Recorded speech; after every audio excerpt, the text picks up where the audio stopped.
Estimados participantes, tengan ustedes muy buenas tardes. Iniciando con este panel número 6, quisiéramos agradecerles el participar en la CAI 2019, que corresponde a la detección de la corrupción, herramientas y estrategias para la acción. Y en este panel número 6, nuestro gran tema corresponde sobre la colaboración transnacional y la transparencia para fortalecer la detección de los flujos de capital provenientes de la corrupción. Hoy día se han tratado, y el día de ayer, temas de tecnología de la información. ¿Qué se hace realmente en cada país donde se encuentra la corrupción y poder utilizar estas herramientas? ¿Qué debemos realizar? ¿Cambiar normas? ¿Cambiar actitudes? ¿Qué es lo que podemos hacer las CFS a través del control gubernamental? ¿Y cómo podemos comprometer a las empresas privadas a tener toda una transparencia de información que pueda coadyuvar a esta lucha contra la corrupción? Mucho hablamos de lesa humanidad y no nos damos cuenta que realmente la corrupción podría ser tildada como lesa humanidad. ¿Por qué? Porque afecta a la sociedad, afecta a la salud, afecta a la educación, afecta a un país, afecta al mundo. Y esa es la importancia que tenemos que ver hoy. Y es por eso que también quiero presentar a nuestros panelistas de hoy, agradecer la participación de cada uno de ellos, de Valentina Zárate Montalvo, Secretaria General de la Contraloría General del Estado de Ecuador, a Teresa Naya, Directora de Estrategia Institucional Financiera, Blockchain Intelligence Group, a Eduardo Salcedo Albarán, Director Ejecutivo de la Fundación Científica Vortex, para quienes les pido un fuerte aplauso antes de iniciar su disertación. Bienvenidos. Valentina, te cedo la palabra para poder iniciar este foro. Gracias. De tal manera que podamos conocer la información que tiene en Ecuador y después compartirlo con los demás para hacer una conversación amena y efectiva. Gracias, doctor. Buenas tardes con todos, buenas tardes a los miembros del panel. Es para mí un verdadero honor estar aquí con ustedes en este maravilloso país y en esta ciudad que me ha acogido con tanta hospitalidad. He pasado comiendo, la verdad, es una gran ciudad. Creo que en la cronología de eventos y de temas que se han venido tratando a lo largo de estos 2 días de conferencias y foros, hemos llegado a uno bastante álgido, bastante complicado. ¿Cuál es el rol de las EFS en la lucha contra la corrupción? Pero sobre todo en la detección de los flujos de capital que muchas veces se van fuera. Uno pensaría que las competencias de las EFS se encuentran con una pared, que están limitadas. Y es por eso el reto enorme que tenemos nosotros como organismos de control, como entidades fiscalizadoras, para poder encontrar la manera de hacer frente a una realidad tan compleja. Me imagino que una de las preguntas más recurrentes en estos días sería, sin duda, ¿qué es la corrupción? Y yo quiero ser categórica en la respuesta. La corrupción es pobreza. El prefacio de la Convención de las Naciones Unidas contra la Corrupción dice que la sociedad sufre un amplio espectro de consecuencias corrosivas debido a este fenómeno. Pero aquí la paradoja, porque si bien la corrupción es pobreza para la mayoría, para unos pocos es fuente de enorme riqueza. Los fondos públicos que deberían estar destinados a la educación para salud de los más necesitados quedan lamentablemente en manos de unos pocos que han sabido mal utilizar los recursos estatales.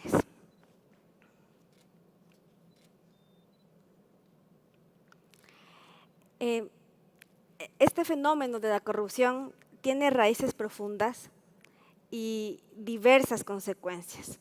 Es por eso que los beneficios indebidos, los frutos que se generan como consecuencia de los actos de corrupción, no solamente alteran los mercados y las relaciones, sino que además se trastocan las nociones más básicas que nosotros tenemos de algunas cosas. Por ejemplo, si uno le pregunta a una persona qué es un paraíso, yo podría pensar en las Islas Galápagos de mi país. Para mí eso es un paraíso. O muchos peruanos podrían pensar que Machu Picchu, un lugar lleno de historia, de naturaleza, lleno de belleza, en fin, es también un paraíso. Pero habrá personas que en la misma línea nos digan que no, que para ellos un paraíso no es estar en una isla con animales o estar rodeado de tanta historia precolombina. No, para ellos es un territorio donde pueden sentirse libres, donde reina la impunidad, donde saben que hay una laxitud de controles financieros, en donde los frutos de sus actos de corrupción van a estar completamente ocultos. Para ellos seguramente ese es su concepto personal de paraíso. Es por eso que ahí viene el reto enorme que tenemos nosotros como entidades fiscalizadoras. ¿Qué podemos hacer frente a una realidad en donde estos espacios que brindan tantas garantías de impunidad a los corruptos, qué podemos hacer nosotros como entidades fiscalizadoras? En esta intervención, en esta tarde, solamente quiero llamar a una reflexión. No tenemos las respuestas porque el reto que se pone delante de nosotros es bastante grande. Pero tenemos que pensar algo. La corrupción, además de ser un fundamento de la desigualdad, afecta nuestra convivencia democrática. Los estados de derecho en su momento intervinieron, se crearon, se formaron para asegurarnos, entre otras cuestiones básicas, el imperio de la ley, como una garantía de que quien hace algo mal sea sancionado y como una expresión también de la voluntad popular. El enriquecimiento indebido y la utilización de los frutos de esa riqueza mediante mecanismos que posibilitan su regularización son un síntoma más del fracaso de la legalidad como rasgo típico en la vida de la democracia, de la vida democrática. Bajo estas dos ideas, es decir, la importancia de la recomposición del imperio de la ley y el escrutinio del origen del dinero que modela nuestras relaciones sociales, quisiera orientar mi intervención, puntualizando sobre ciertos aspectos que pueden ser relevantes en el contexto mundial de transparencia para fortalecer la detección de flujos de capital que provienen de la corrupción. De esta forma, se ha orientado la intervención en estos aspectos.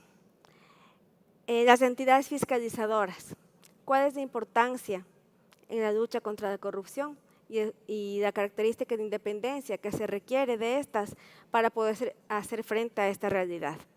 La auditoría forense como instrumento de detección de capitales provenientes de la corrupción, los objetivos de desarrollo sostenible y las recomendaciones del GAFI. Si es que me da tiempo, voy a hablar brevemente acerca del rol de la Contraloría General del Estado y de ciertas experiencias que a nivel nacional e internacional hemos tenido en este entorno.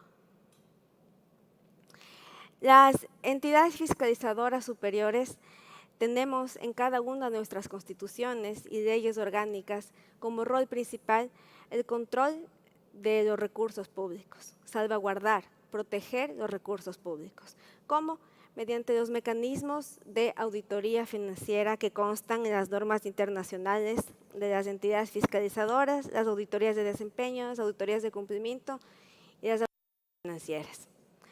En esta misma línea, la Declaración de Lima, que fue adoptada en el año 2007, justamente en esta ciudad, en el Congreso de Intosai, se establece como uno de los principios básicos para el desarrollo y devenir de las entidades fiscalizadoras. Cuando señala, me voy a permitir leer, las entidades fiscalizadoras superiores solo pueden cumplir eficazmente sus funciones si son independientes de la institución controlada y se hallan protegidas contra influencias exteriores. ¿Qué pasa? Lamentablemente, en cada uno de nuestros países podremos dar seguramente ejemplos de la falta de independencia, cuando cuestiones de orden político se ven mezcladas con características técnicas y con independencia que estamos llamados a tener. Las entidades fiscalizadoras forman parte de la estructura del Estado. Y esto, en la misma Declaración de Lima, es reconocido como una limitación de la independencia absoluta que debe tener una EFS.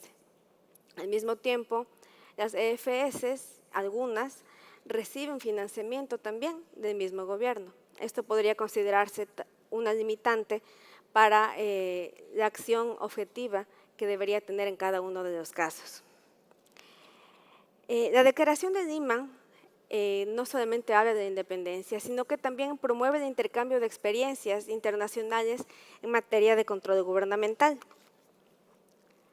Es decir, insta a que existan espacios como este para que se puedan compartir experiencias, buenas prácticas y quizás aumentar la producción de insumos del más alto nivel que podamos llevarnos a cada uno de nuestros países para poder incorporar en nuestra legislación nacional. Es por esto que quiero hacer hincapié en algunos aspectos o recomendaciones que podemos extraer de esta experiencia compartida entre entidades fiscalizadoras. Existe en la actualidad una comunidad internacional de entidades fiscalizadoras que están aglutinadas en un organismo del más alto nivel. Este debería ser para nosotros un espacio que permita el desarrollo de nuevas metodologías de control para temáticas tan complejas como el ocultamiento de los bienes que son frutos de la corrupción. De la misma manera, el control de los recursos públicos debe estar articulado con funciones de otras instituciones del Estado. Como yo decía al comienzo de mi intervención, nosotros nos encontramos a veces con una pared y parecería ser que mientras los corruptos, AMPA del más alto nivel o delitos de cuello blanco, como le llaman los criminólogos, van en un Lamborghini, nosotros a lo mejor vamos en un Fiat 500 y estamos detrás, queriendo llegar, pero con ciertas limitaciones que nos impiden hacerlo de la mejor manera. Es por eso que sería recomendable que nos apoyemos en las funciones de otras instituciones, organismos que tienen la capacidad de llegar más allá, de intervenir más allá. Finalmente, es importante que las entidades fiscalizadoras a nivel mundial tengan un intercambio de experiencias para poder compartir y saber cuáles han sido los principales hallazgos o las metodologías que más han funcionado en ciertos países para quizás poder importar y poder conseguir el objetivo común, que es acabar con la corrupción.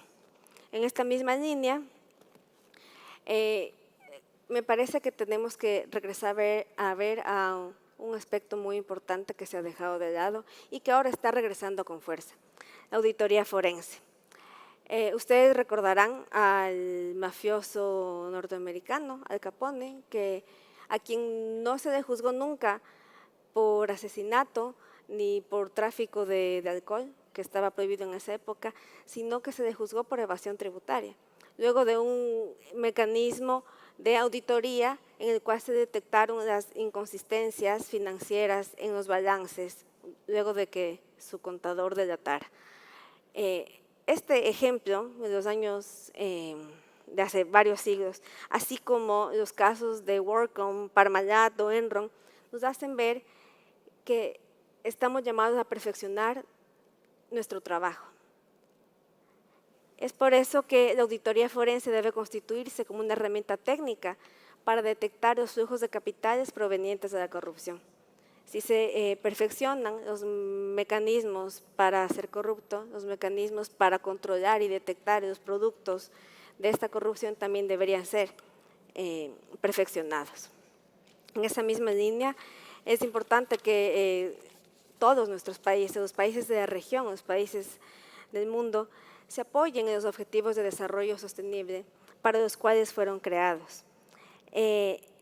Hasta el año 2030, la idea es poner fin a la pobreza, proteger el planeta y garantizar que todas las personas gocen de paz y prosperidad.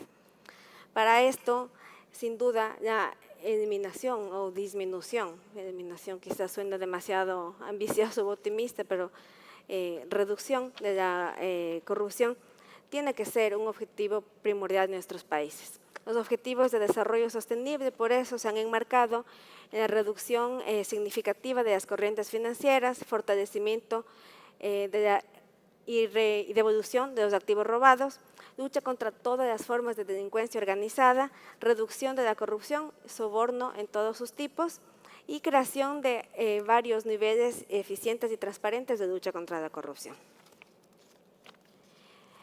Me voy a adelantar un poco en esta parte. Quiero comentarles la experiencia de la Contraloría General del Estado en la lucha que estamos llevando a cabo contra la corrupción. La Contraloría en el Ecuador es parte de la función de transparencia y control social.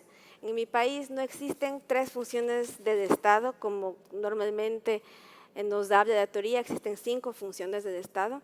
La función de transparencia es una de ellas. En estas están articulados todos los organismos de control, del cual la Contraloría también es parte. El Contralor General del Estado ecuatoriano, el doctor Celi, es actualmente presidente de la función de transparencia y control social y como tal ha intentado y ha propugnado realizar algunas reformas que permitan transparentar el ejercicio de la función pública en el país. En este sentido, ha presentado una reforma del Código de la Democracia para transparentar el financiamiento de las campañas electorales. Con investigaciones recientes se ha descubierto que en el país muchos de los fondos de campaña provenieron de la empresa Odebrecht en el Ecuador. Se está descubriendo eso ahora. Tenemos un proyecto también de ley anticorrupción para regular la protección al denunciante. Se ha propuesto también una reforma del Código con el objetivo de consagrar,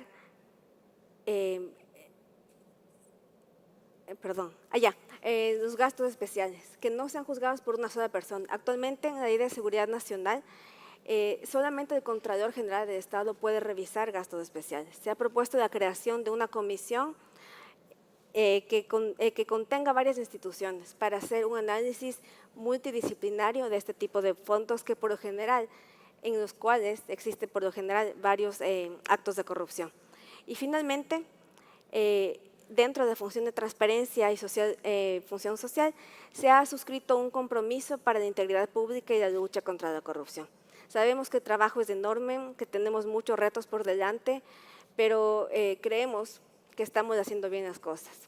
Tanto es así que hace un mes, menos de un mes, en medio de unas protestas sociales que se llevaron a cabo en el Ecuador por la eliminación del subsidio de la gasolina, en el caos que se generó, el edificio de la Contraloría General del Estado fue incendiado. Entonces, si bien esto ha sido un golpe institucional, un golpe de moral del trabajo que se viene haciendo, nos da también la medida de que a lo mejor estamos haciendo bien las cosas, porque justamente en esa semana un expresidente bastante conocido de mi país iba a ser juzgado y nosotros teníamos ahí parte de las pruebas que impedirían su regreso al país. Bueno, esto simplemente nos pone un reto más por delante, pero como decía, a lo mejor estamos haciendo las cosas bien. Tenemos todavía un largo camino por recorrer, pero pienso que este espacio en el que estamos todos nosotros nos permitirá mejorar y reforzar las técnicas de control que llevamos a cabo en cada uno de nuestros países. Muchas gracias a todos. Muchas gracias, un aplauso. Muchas gracias, Valentina. Realmente es importante ir recalcando lo que sucede en cada uno de nuestros países y ver de qué forma unimos esfuerzos para poder luchar contra la corrupción. Algunos países tienen que modificar su normativa, que a veces limita el ejercicio del control, actualizar sus procedimientos y programas de auditoría, utilizando tecnología, de tal manera que podamos actuar oportunamente, eficaz y eficientemente. Y para los amigos que nos siguen en el app y los que quieran hacer su participación, yo quiero dejarles una pregunta para ver la respuesta del público. ¿Considera que los mecanismos de colaboración eficaz aplicados en el caso de Odebrecht en el Perú han generado efectividad a los procesos de investigación? Es importante tomar conocimiento de qué percibe los profesionales y los ciudadanos que nos siguen para ver qué es lo que tenemos que realizar nosotros como parte del control. Muchas gracias, Valentina, por tu aporte y le cedo la palabra a Teresa Naya para que pueda hacer disertación de su exposición. Mucho gusto. Thank you very much. I'm sorry that my Spanish isn't well enough to Mi speak in castellano Spanish, no es muy bueno. although I continue to learn. Continúo aprendiendo el idioma, sí. Muchas gracias por invitarme acá al Perú. I'm very honored to be Me siento muy honrada de estar acá para presentarles a ustedes. in front of you to tell Lo you que quiero decirles hoy día es una herramienta que se puede utilizar en la lucha contra la corrupción. that is being used Esta es una herramienta que se ha utilizado en transacciones financieras so that they can be hidden. And y también para transacciones financieras escondidas. Y ciertamente es importante que estemos al tanto de qué trata el blockchain. Voy a empezar a hablarles un poco acerca de mí. Yo he trabajado por 10 años en cumplimiento gubernamental, he trabajado en investigación en instituciones financieras durante el 2008 y 2009, la crisis financiera. También he hecho investigación en muchos casos de corrupción. Posteriormente, yo he trabajado en una investigación en bancos, uno en particular, el Standard Chartered Bank, y también en otros bancos jurisdictions on purpose. con características acerca de ganancias. Durante la investigación, yo Many of those he investigations tenido la investigación que ha estado involucrada. entities involved in lavajado. Also some involved with the Igualmente también hemos trabajado en el caso en Malasia. Igualmente, So the reason I explain that to you is so Bueno, that you understand I have a deep es background importante in que actual ustedes entiendan que investigations, tengo doing the work. mucha experiencia haciendo el trabajo During detallado my time de at investigación. Standard Chartered, I received a case related to Yo he recibido un caso con relación a la criptomoneda y ciertamente fui capacitada en cómo manejar esta herramienta. Empecé a hacer una investigación y me pregunté, ¿qué cosa es la criptomoneda? ¿Cuánto ponemos en una tarjeta de débito y cuánto podemos confiar en esto? Continúo haciendo investigaciones y ciertamente el Bitcoin no era algo nuevo. Había estado más o menos 10 años en el mercado. La mayor parte de personas no sabe esto. Así que es nuevo para la mayoría de las personas, pero no es nuevo en el mercado. Es nuevo para muchas personas en el mundo. Y ciertamente es un mecanismo para poder esconder transacciones ilegales. Antes de venir hoy día, miré cómo era el mercado en el Bitcoin. Más o menos está 200 millones de dólares en el mercado.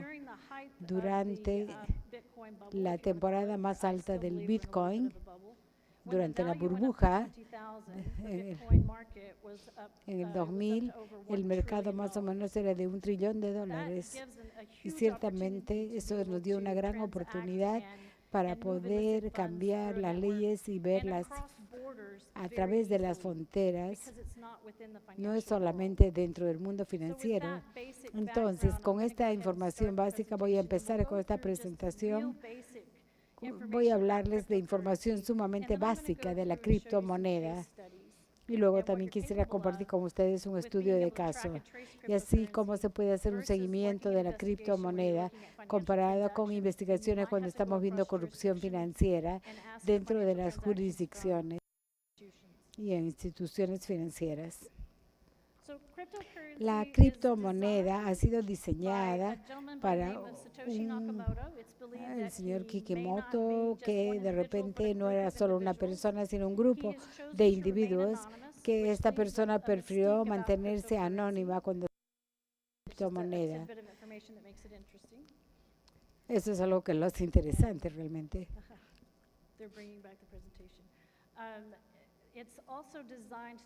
Igualmente está diseñada para ser anónima, no usas identidad, jamás vas a ver el nombre de la persona que está haciendo la transacción.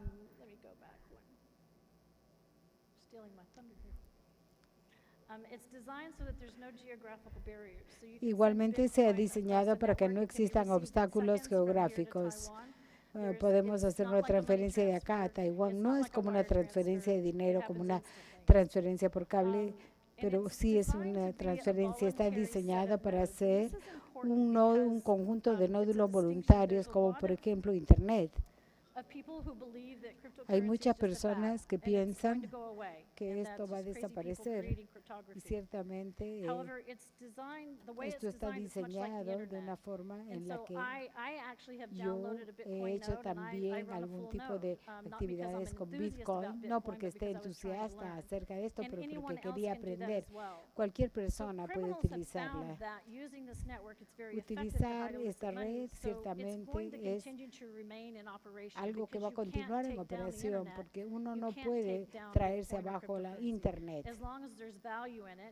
Hay algún valor al respecto con el uso del mundo financiero y se va a continuar con estas transacciones. Típicamente en esta presentación más o menos dura 8 horas, pero la he reducido a 15 minutos, así que espero que quede un poco claro. Se ha utilizado también, esta criptomoneda utiliza la tecnología de blockchain y la criptografía como el mecanismo de operación. Y esta es una característica de Bitcoin. Debo decir que Bitcoin representa ahorita 60% del mercado, pero hay más de 2,000 tipos diferentes de criptomoneda.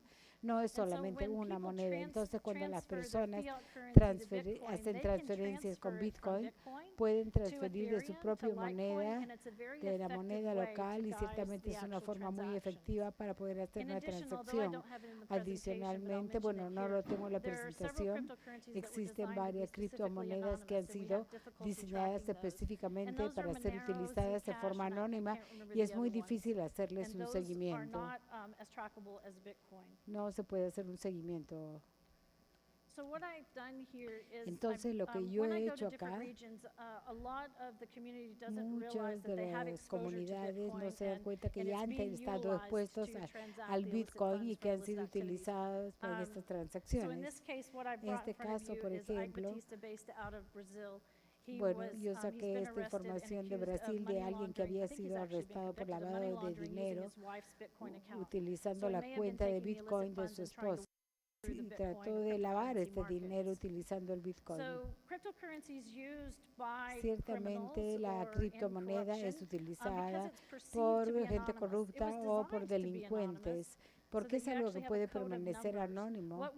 Así que lo que estamos haciendo nosotros en las compañías con las que yo he trabajado en inteligencia es tratar de identificar un grupo de actores para aquellos que están familiarizados con el cumplimiento financiero que tiene que ver con cuentas y órdenes, y eso tiene que ver con una verificación a nivel mundial. El Banco de América realmente tiene una base de datos y utilizan esta información para mantener el registro de los nombres de las personas que vienen a la organización, para una cuenta de cheques o para una cuenta de tarjeta de crédito, y mi nombre va a aparecer en la base de datos para determinar si soy terrorista o una persona expuesta a actividades políticas o cualquier otro tipo de actividad.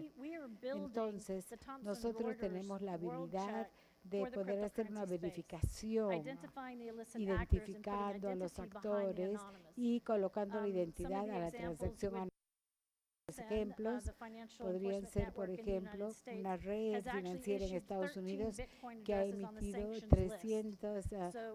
una lista de 13 bitcoins a instituciones financieras que hacen negocios con Irán. Y ciertamente, si tú estás haciendo una transacción, se va a identificar la identidad de las personas detrás de esta transacción. En el mundo, incluyendo los Estados Unidos, se está utilizando esta criptomoneda y ciertamente yo trabajo también con los reguladores a nivel mundial para desarrollar una serie de políticas para el uso de la criptomoneda. Vamos a destacar los casos de corrupción con Bitcoin. Eike Batista es un brasilero, un empresario que estaba condenado a pagar $16 millones, pagado $16 millones para obtener contratos con el gobierno.